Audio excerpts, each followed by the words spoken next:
OAB is a triangle. Vector OA equals A, while vector OB equals B. OBC is a straight line such that the ratio OB to OC is equal to 1 to 3.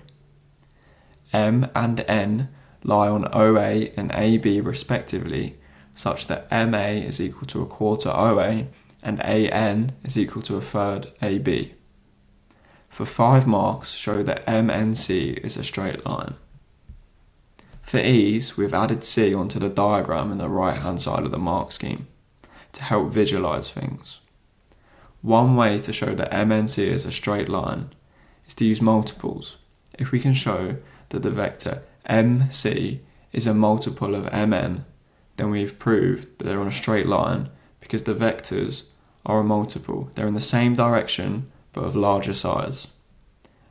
Alternatively, we could show that NC is a multiple of MN, but I believe it is easier to show that MC is a multiple of MN.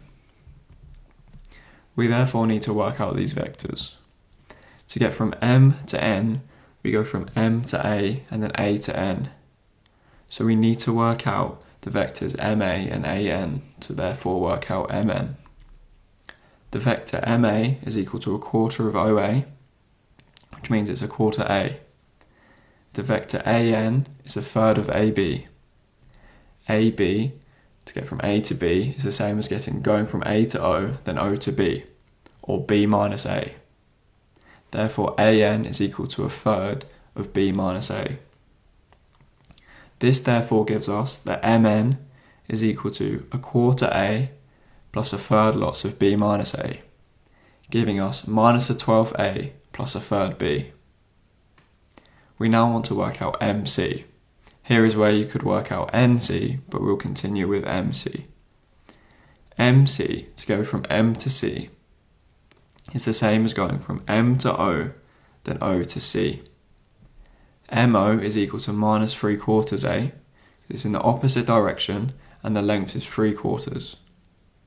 Then OC is equal to 3B, because we're told by the ratio that OC is triple the size of OB in the same direction. This means to go from M to C, we do minus 3/4 A plus 3B. This is a multiple of MN, because if you multiply a third B times by 9, you get 3B. If we use the same 9 on minus a 12th, we get minus 3/4. So MC is 9 times MN. The first mark comes for finding AB, the second for AN, the third for MN, the fourth for MC, and the fifth from the conclusion, justifying that we have a multiple, so they lie on a straight line.